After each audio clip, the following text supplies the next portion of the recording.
নমস্কাৰ। আমাৰ কাষত উপস্থিত আছে সকলোৰে চিনাকি প্ৰকৃতিবিদ সৌম্যদীপ দত্ত। আজি সৌম্যদীপ দত্তৰ লগত আমি এটা বিশেষ কথা পাতিব বিচাৰিছোঁ। আপোনাক আমাৰ কাৰ্যসূচীলৈ প্ৰথমে স্বাগতম জনাইছোঁ। আমি সকলোৱে জানো আপুনি অসমৰ পৰিৱেশ প্ৰকৃতিৰ কাৰণে আজি প্ৰায় 4 দশকতকৈ বেছি সময় আপুনি এই দিশটোত আপুনি জড়িত, কিন্তু শেহতীয়াকৈ আপুনি তিব্বত মুক্তি সংগ্ৰামৰ লগত আপুনি জড়িত হৈছে।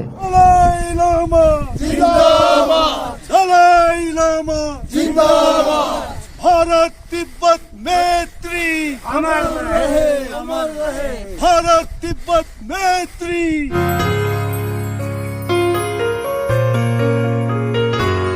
এগৰাকী প্ৰকৃতিবিদ, এগৰাকী প্ৰকৃতিৰ লগত কাম কৰা মানুহ, এই গোটেই দুটা কথাৰ মাজত সম্পৰ্কটো কি? কাৰণ প্ৰকৃতিৰ লগত আৰু তিব্বত মুক্তি সংগ্ৰামৰ লগত কিবা সম্পৰ্ক মানে কথাটো বুজাই ক'ব নেকি? কি কাৰণে এগৰাকী প্ৰকৃতিবিদ হৈ আপুনি এনেধৰণৰ এটা মুভমেণ্টত আপুনি জড়িত হ'ল?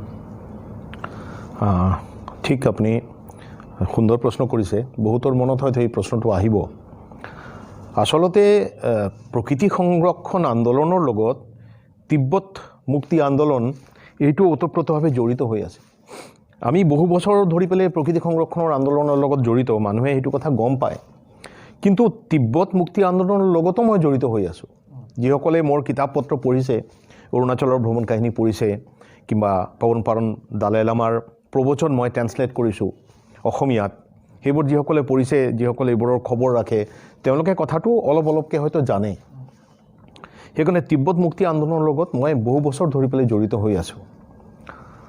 যোৱা 2 বছৰৰ পৰা অসম আৰু মেঘালয়ৰ দায়িত্ব মোক দিয়া হৈছে। কোৰ গ্ৰুপ ফৰ টিবেটিয়ান কজ বুলি এটা সংগঠন এটা আছে।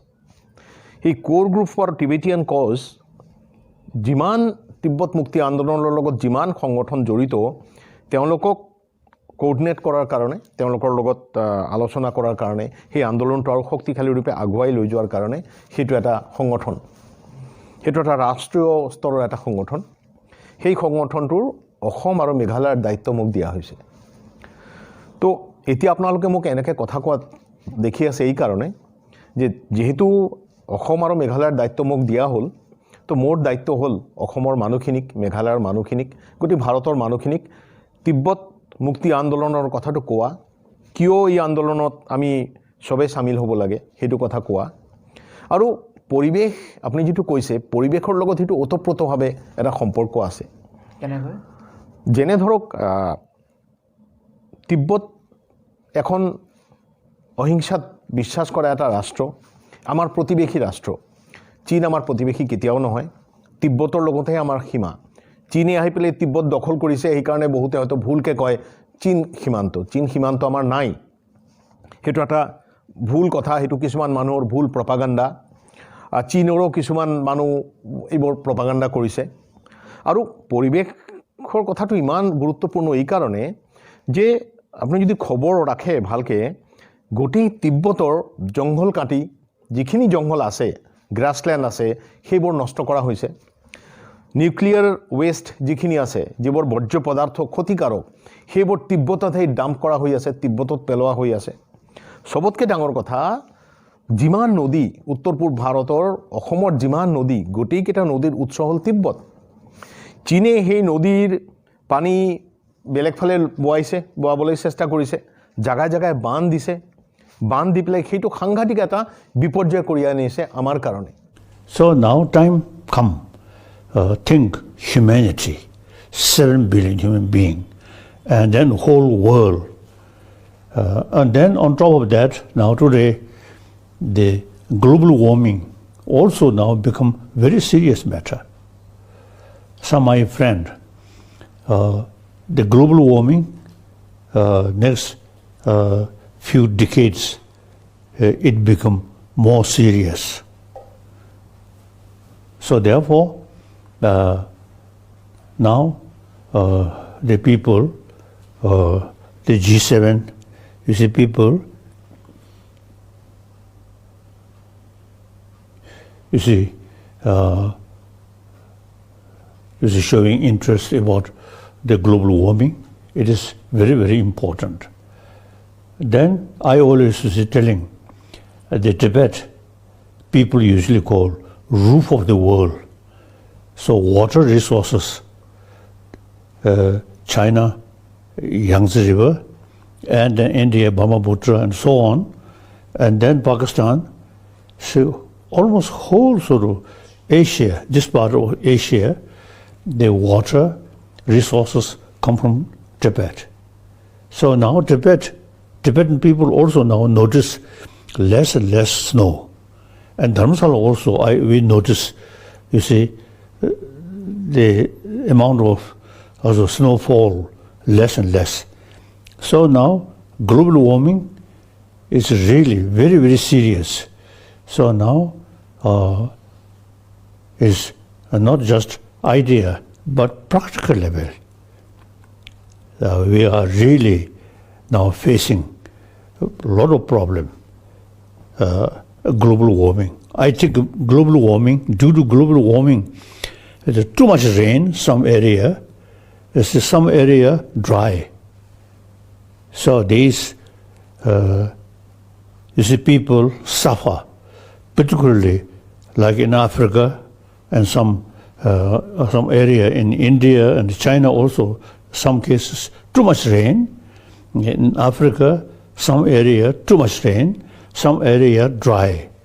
So these, I think, due to global warming, now things are, as a result, the rich people in big hotel, not much serious sort of the feeling.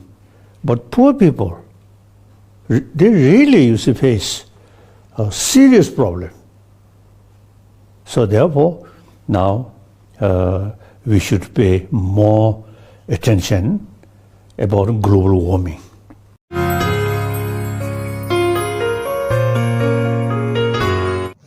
Brahmaputra আমাৰ জীৱন ৰেখা। অসমৰ মানুহৰ সাংস্কৃতিক, অসমৰ মানুহৰ ছ'চিঅ' ইকনমিক, অসমৰ মানুহৰ ফিল'চফিকেল ইনভলভমেণ্ট, অসমৰ মানুহৰ জীৱন জীৱিকা চেতনা চবৰ মাজত ব্ৰহ্মপুত্ৰ এটা সাংঘাতিক ডাঙৰ ৰোল এটা প্লে কৰিছে। ব্ৰহ্মপুত্ৰৰ আগলি ভাগ যে চাংপো, এই চাংপোৰ পানী তেওঁলোকে ডাইভাৰ্ট কৰিছে। তেওঁলোকে ইমান ডাঙৰ ডাঙৰ ডেম বনাই আছে। তো আমাৰ মানুহ যদি সেইবোৰ কথা একো নজনাকৈ বহি থাকে, সেইবোৰ সম্পৰ্কে যদি কোনো ধাৰণা নহয়, চবতকৈ বিপৰ্যস্ত হ'ম আমি। সেইকাৰণে মই ভাবোঁ এই যে আমাৰ যিটো সমস্যা, তিব্বতৰ সমস্যাটো আমাৰো সাংঘাতিক সমস্যা। তিব্বতীসকলৰ যেনেকুৱা সমস্যা, আমাৰো সাংঘাতিক সমস্যা। তিব্বতীসকলে ৰিফিউজি হৈ পেলাই বিভিন্ন দেশত আশ্ৰয় লৈছে, ভাৰতত আশ্ৰয় লৈছে, কিন্তু আমাক নিশ্চিহ্ন কৰি দিয়াৰ চেষ্টা এটা চলিছে। চীনে সেইটো নিশ্চিহ্ন হয়তো কৰি দিব আমাক, এই চেষ্টা চলিছে। চীনে এতিয়াই অৰুণাচল দখল কৰিব বিচাৰে, কৰিছিলে 62ৰ যুদ্ধত কৰিছিলে, পাৰিলে অসমো দখল কৰিব। অসমৰ প্ৰকৃতি নদী গোটেইখিনিৰ বিধ্বস্ত কৰি পেলাই চীনে চীনৰ সেই আগ্ৰাসন থাকিব। সেইকাৰণে এজ এ পৰিৱেশকৰ্মী হিচাপে, এজন প্ৰকৃতি সংৰক্ষক হিচাপেও মই তিব্বত আন্দোলনটো সেই দৃষ্টিভংগীৰেও চাওঁ যে তিব্বত আন্দোলন প্ৰত্যেকজন প্ৰকৃতি সংৰক্ষণকাৰী ব্যক্তিয়ে ছাপোৰ্ট কৰিব লাগে।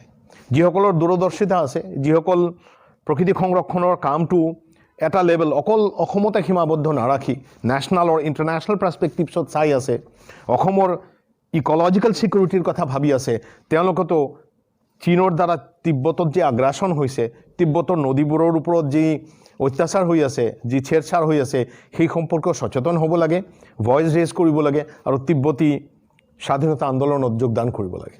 আপোনাৰ এই আহ্বানটো মই বুজি পালোঁ। আপুনি তিব্বতৰ যিসকল মানুহ তেখেতসকলৰ পক্ষত বা গোটেই এটা বহল দৃষ্টিভংগীৰ কথাটো কৈছে, কিন্তু আমাৰ অসমৰ মানুহৰ বা উত্তৰ পূৰ্বাঞ্চলৰ মানুহৰ নিজৰে দেখোন বিভিন্ন সমস্যা আছে। তেওঁলোকে আমি বিভিন্ন আৰ্থসামাজিক সমস্যা, ৰাজনৈতিক সমস্যা, এটা দীঘলীয়া এটা সমস্যাৰ পটভূমি আছে। কিন্তু এনেবোৰ সমস্যাৰ মাজত থকাৰ পিছত আপুনি কোৱাৰ দৰে আচলতে তিব্বত মুক্তি সংগ্ৰামক আমাৰ মানুহে সমৰ্থন কৰিব যোৱাটোৰ যুক্তিযুক্ততাটো আপোনাৰ দৃষ্টিত আচলতে কিমান?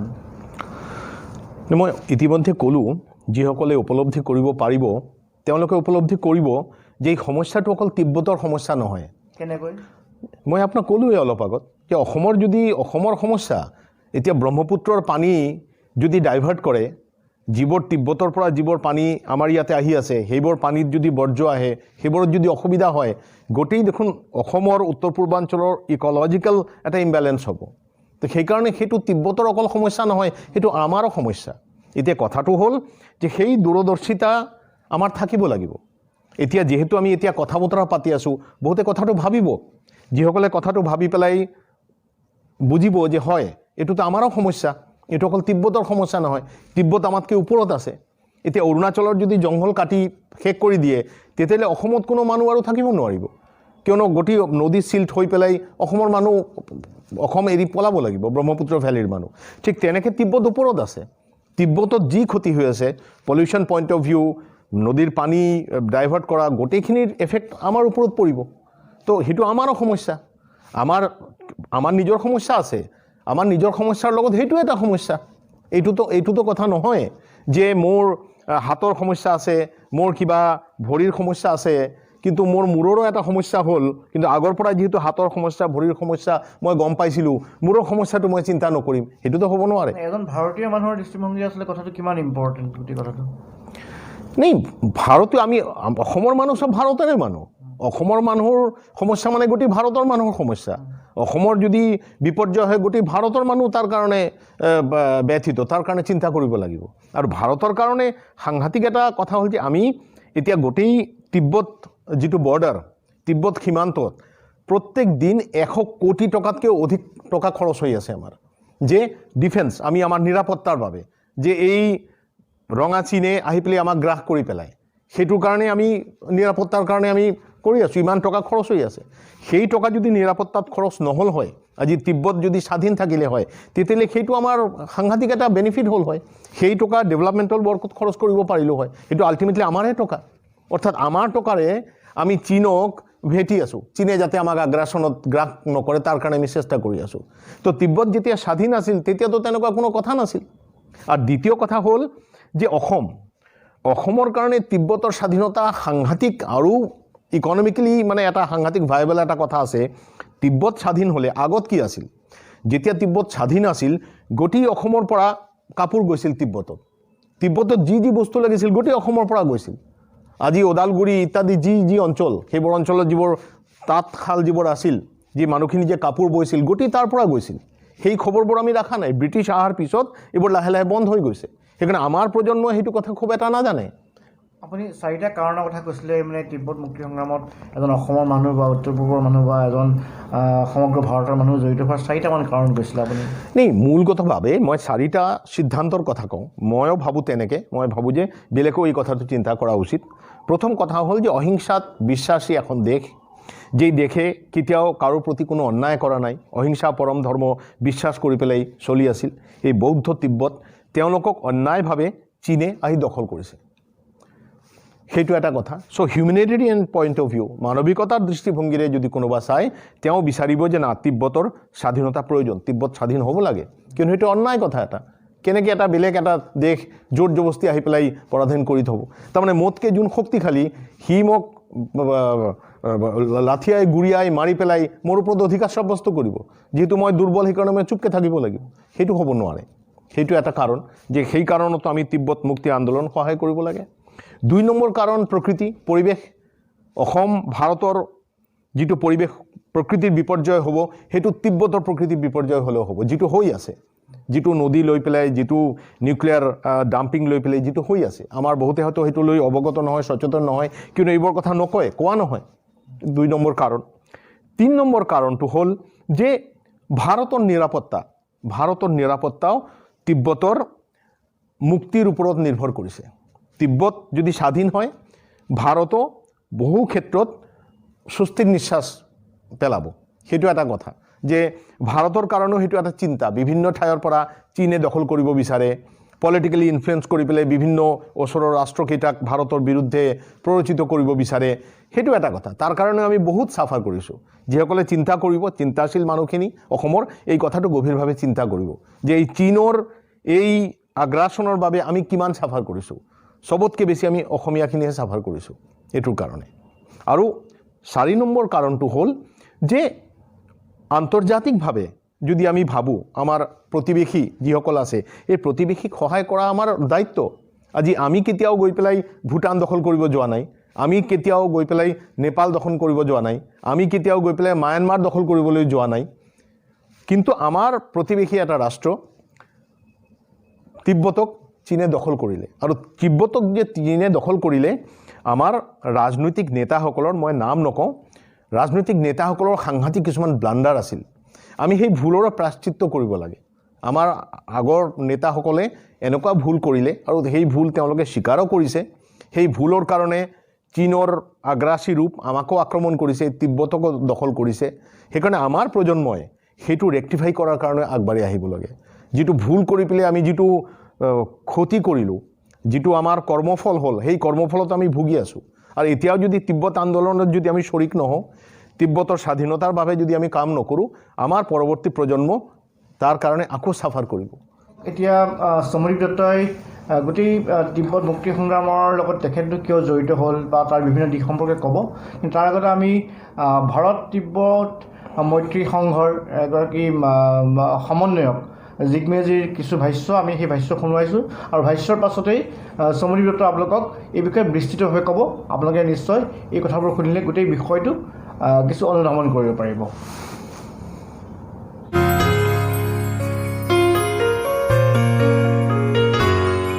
नमस्कार, मैं भारत तिब्बत समन्वय केंद्र कार्यालय के समन्वयक जिग्मे सुल्चम आप सभी का सम्मानपूर्वक नमस्कार करता हूं। आज आपके समक्ष दो शब्द कहने की अनुमति चाहूँगा, और विषय है तिब्बत, जिसका संबंध भारत के साथ सहस्त्र सालों तक रहा है, सांस्कृतिक दृष्टि से, भूगोलिक दृष्टि से, सामाजिक दृष्टि से।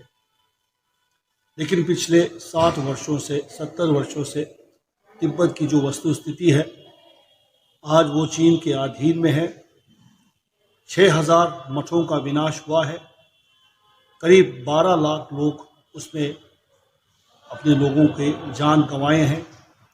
और सबसे जो तिब्बत का धरोहर है वो सांस्कृतिक बौद्ध धरोहर है, और बौद्ध धरोहर तिब्बत में विनाश के कगार पर आज इस समय है।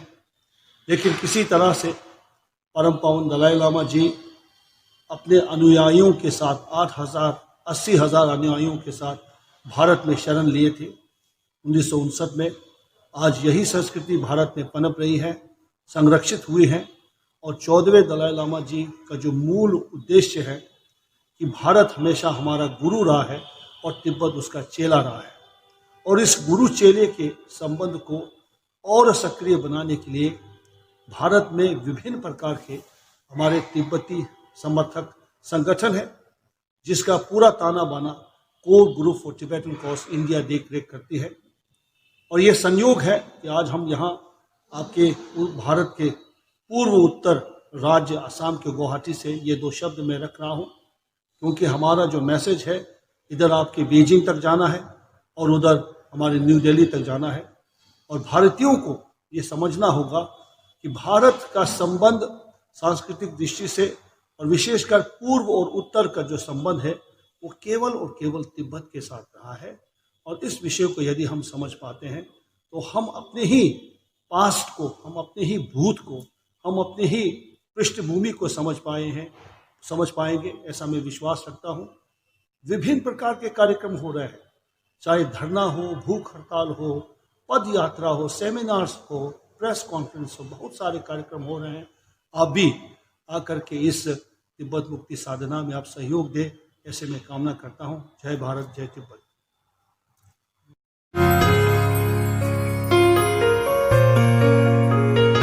তিব্বত এখন স্বাধীন দেশ। তিব্বত সদায় স্বাধীন আছিল। তিব্বতৰ নিজৰ পতাকা, নিজৰ সাৰ্বভৌমত্ব, নিজৰ পোষ্টাল ষ্টেম্প, নিজৰ কাৰেঞ্চি সব আছিল। ঐতিহাসিকভাৱে তিব্বত কেতিয়াও চীনৰ পৰাধীন নাছিল। কমিউনিষ্ট চীনে তিব্বতক পৰাধীন কৰিছে, জোৰকে তিব্বতৰ ভূমি দখল কৰিছে, কৰি পেলাই এতিয়া তিব্বত দখল কৰি পেলাই বহি আছে। এটা কথা আমি চবেই উপলব্ধি কৰা উচিত আমাৰ ভাৰতবৰ্ষৰ সীমা কেতিয়াও চীনৰ লগত নাই। ভাৰতবৰ্ষৰ সীমা তিব্বতৰ লগত আছে।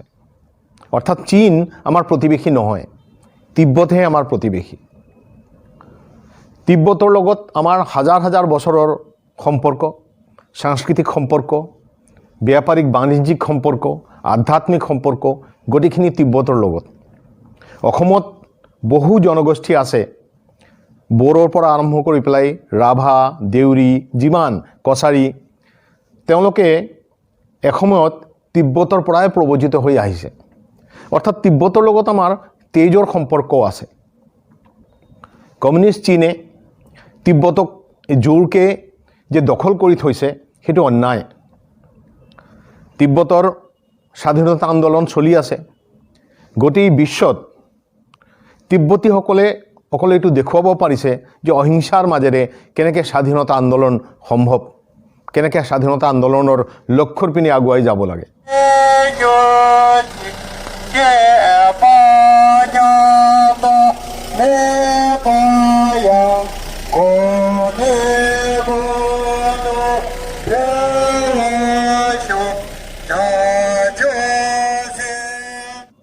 তিব্বতীসকলে তেওঁলোকৰ স্বাধীনতা আন্দোলনত কাকো হানি কৰা নাই, কাকো যাতনা দিয়া নাই, আনকি চীনৰো কোনো নাগৰিকক যাতনা দিয়া নাই। তেওঁলোকে নিজে সেলফ এমুলেশ্যন হৈছে, নিজে নিজৰ শৰীৰত জুই লগাই মৰি গৈছে, ইমান মানসিক শক্তি, কিন্তু তথাপি বেলেগক ক্ষতি কৰা নাই। এই যে আদৰ্শ, এই যে অহিংসা নীতিৰ প্ৰতি শ্ৰদ্ধা, তাৰ কাৰণে গোটেই বিশ্বই তিব্বতৰ ফালে চাই আছে।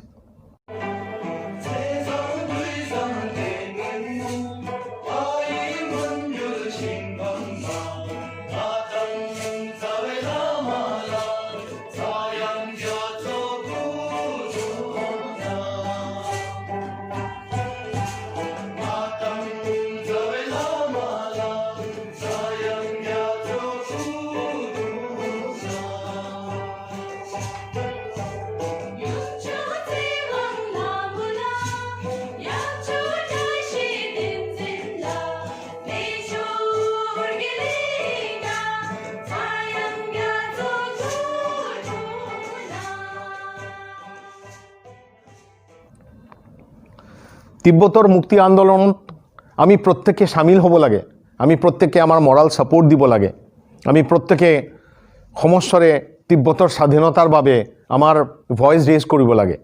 তাৰ কাৰণ যে অহিংসাত বিশ্বাস কৰা এটা সংস্কৃতি, এটা জাতি, এখন দেশ, যেই দেশে অহিংসা পৰম ধৰ্মত বিশ্বাস কৰে, সেই দেশৰ প্ৰতি এই অন্যায় হৈছে, সেইটো যদি আমি আমাৰ বিবেকক সুধি যদি সেই ছাপোৰ্টটো আমি আগ নবঢ়াওঁ, মই ভাবোঁ যে আমাৰ নিজৰ ওচৰতে আমি নিজক অপৰাধী বুলি আমাৰ অনুভৱ হ'ব।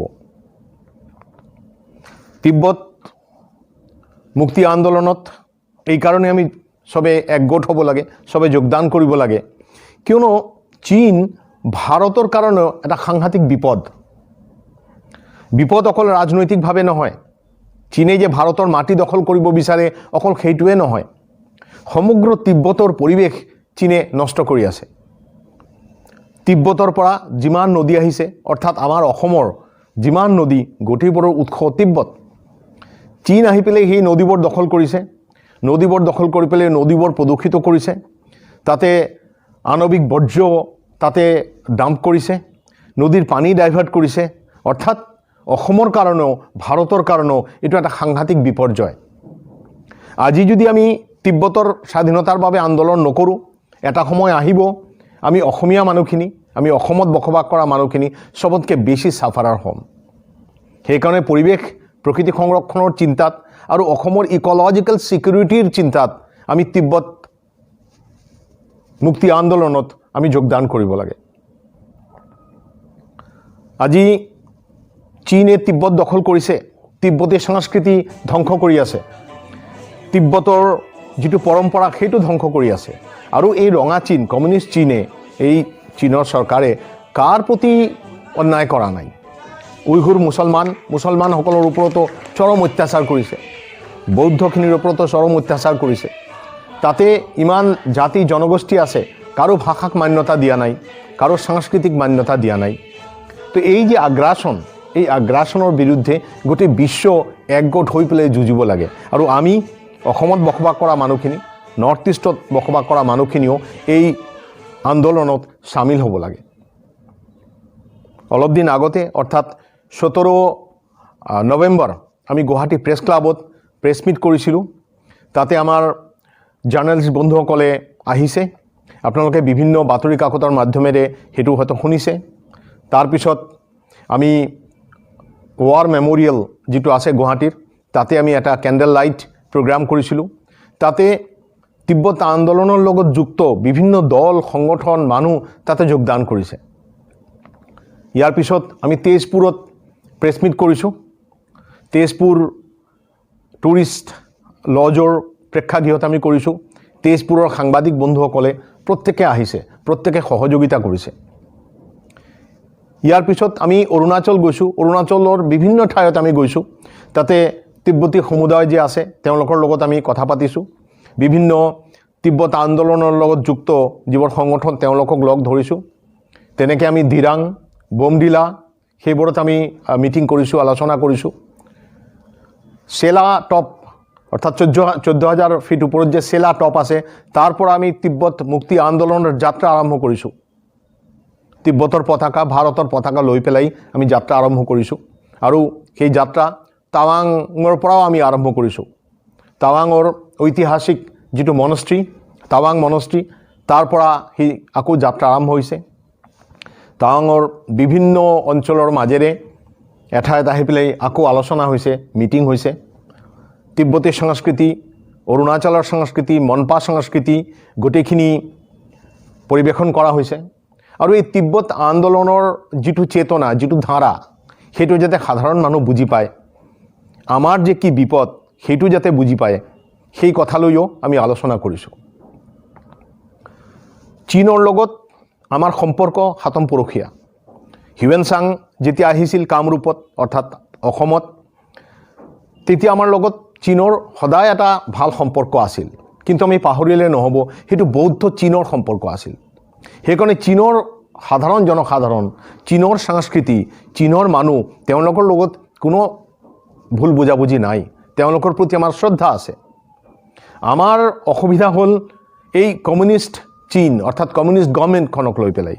যেই কমিউনিষ্ট গভৰ্ণমেণ্ট অৰুণাচল দখল কৰিব বিচাৰে, অসম দখল কৰিব বিচাৰে, প্ৰত্যেকটো ক্ষেত্ৰত তেওঁলোকৰ আগ্ৰাসন এনেকুৱা। মই বিস্তাৰিত ক'ব নিবিচাৰোঁ। য'ত য'ত তেওঁলোকে আছে তাতে সংঘৰ্ষ আৰম্ভ হৈছে। প্ৰত্যেকে তেওঁলোকৰ পৰা মুক্তি বিচাৰিছে।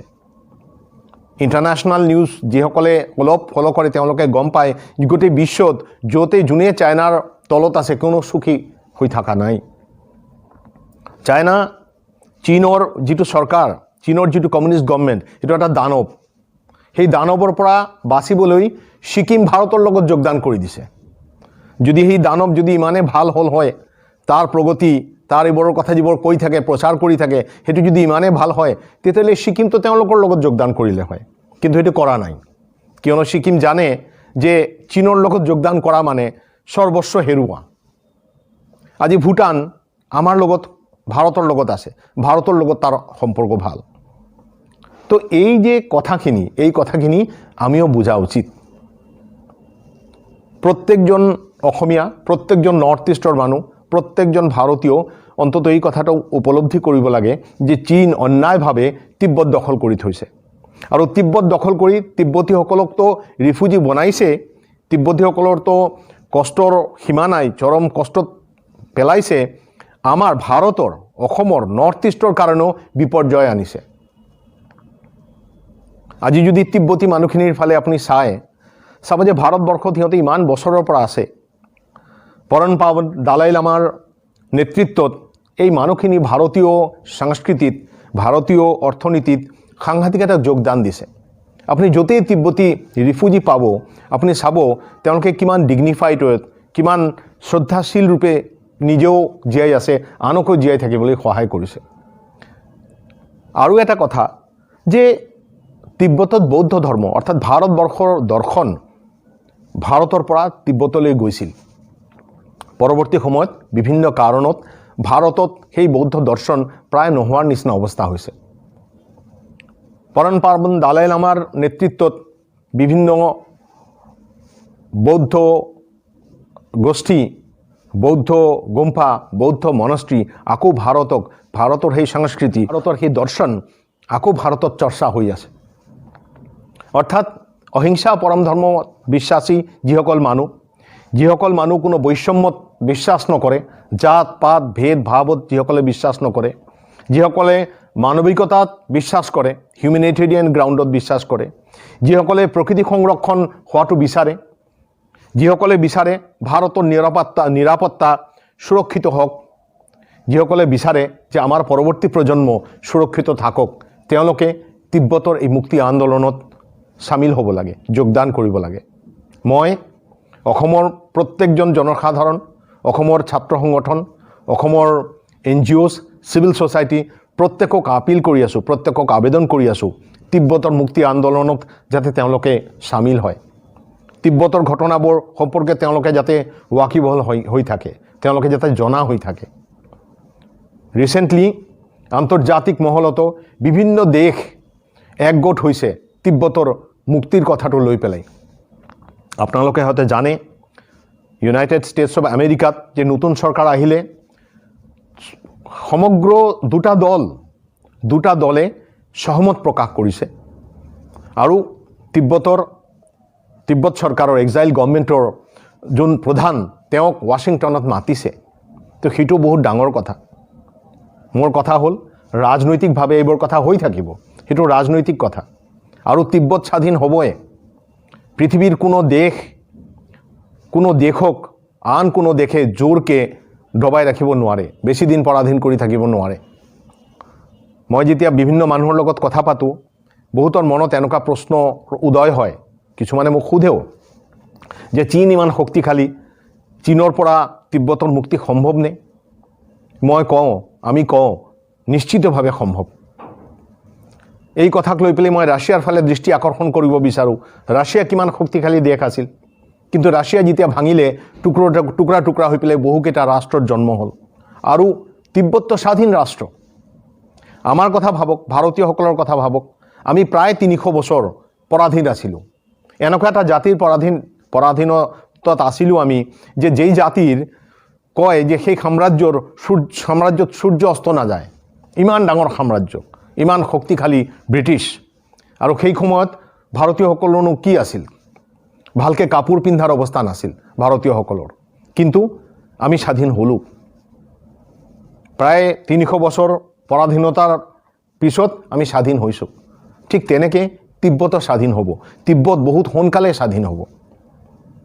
চীনৰ যিটো আগ্ৰাসন, যিটো নীতি, চীনৰ যিটো এটিটিউড, কৰোণা ভাইৰাছ লৈ পেলাই তেওঁলোকে যিটো সৰ্বনাশ পৃথিৱীৰ কৰিলে, ভৱিষ্যতত আৰু কিমান সৰ্বনাশ কৰিব, এইবোৰ কথা চিন্তা কৰিও পৃথিৱীৰ চিন্তাশীল মানুহ, চিন্তাশীল জাতি, চিন্তাশীল দেশ সেইটো বিচাৰিছে যে চীনৰ এই অন্যায় অবিচাৰ সহ্য কৰি যদি থাকে তাৰ কুপ্ৰভাৱ প্ৰত্যেকৰ ওপৰত পৰিব, ইতিমধ্যে পৰিছে। সেইকাৰণে তিব্বত মুক্তি আন্দোলন যিটো অহিংস আন্দোলন, পৰম পাবন দালাই লামা সদায় কয় যে অহিংসাৰ মাজেৰে মুক্তি হ'ব তিব্বতৰ। পৰম পাবন দালাই লামাই কাৰো অন্যায় নিবিচাৰে, কোনো চীনৰো ক্ষতি হোৱাটো নিবিচাৰে। তেওঁ বিশ্বাস কৰে চীনৰ মনৰ পৰিৱৰ্তন হ'ব। চীন এদিন নিজে অনুভৱ কৰিব কিমান ডাঙৰ অন্যায় তেওঁলোকে কৰিছে। আৰু এই মুক্তি আন্দোলনত আমি অহিংস ৰূপে চামিল হ'ব লাগে, যোগদান কৰিব লাগে। যদি বিশ্ব জনমত গঠন হয়, যদি ভাৰতবৰ্ষৰ প্ৰত্যেকজন মানুহে এইটো কথা অনুভৱ কৰিব পাৰে যে চীনে কেনেকৈ আমাৰ বাবে সাংঘাতিক ক্ষতিকাৰক, চীনে কেনেকৈ অসমৰ বাবে ক্ষতিকাৰক, অসমৰ জীৱনৰেখা ব্ৰহ্মপুত্ৰ সেইটোকো শুকাই পেলোৱাৰ পৰিকল্পনা চলিছে, সেইটোৰ ওপৰতো মাধমাৰ পৰি আছে। তো এতিয়াও যদি আমি নিশ্চুপ হৈ বহি থাকোঁ, সেই কৰ্মফল, সেই কুফল আমাৰ নাতি নাতনি কিংবা আমাৰ পৰৱৰ্তী প্ৰজন্ম ভুগিব লাগিব। সেইকাৰণে মই আপোনালোকক প্ৰত্যেকক অনুৰোধ কৰিছোঁ, তিব্বত মুক্তি আন্দোলনত আপোনালোকে যোগদান কৰিব লাগে। শাৰীৰিকভাৱে হওক, মানসিকভাৱে হওক, মৰাল ছাপোৰ্ট দি হওক আপোনালোকে যোগদান কৰিব লাগে।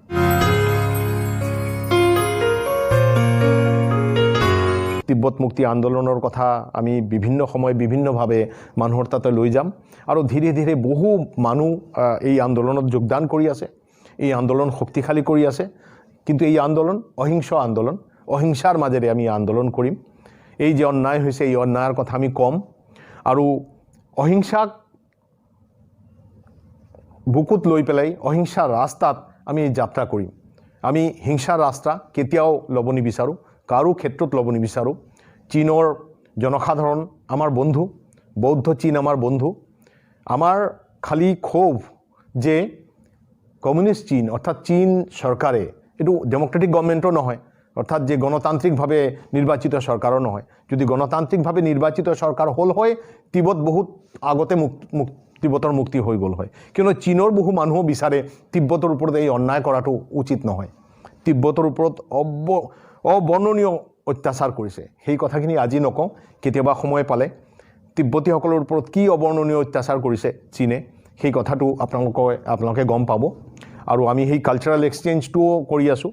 বিভিন্নজনক, অসমৰ বিভিন্ন জাৰ্ণালিষ্ট, বিভিন্ন লেখক, বিভিন্নজনক আমি তিব্বতী গাঁওবোৰত লৈ যাম।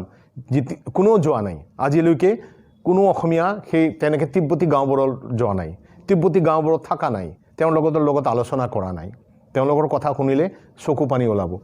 কেনেকৈ সৰু সৰু গ্ৰুপত 14জন 15জন লুকাই লুকাই পলাই আহিছে, মা বেলেগ ফালে গুচি গৈছে, সৰু বাচ্চাক হত্যা কৰিছে, মাৰি পেলাইছে, মা আহিব লগা হৈছে।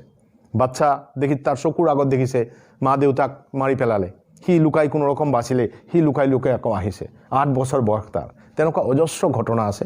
আমি বিচাৰিম আমাৰ যিসকল বন্ধু বান্ধৱী, যিসকল লেখক এই কথাখিনি জানিব বিচাৰিব, আমাৰ লগত যোগাযোগ কৰক। আমি সেই তিব্বতী গাঁওবোৰত যাম, তাৰ ব্যৱস্থা আমি কৰিম। খালি আমাৰ লগতো যোগাযোগ কৰিব লাগিব, সেই আপিলটোও কৰিছোঁ।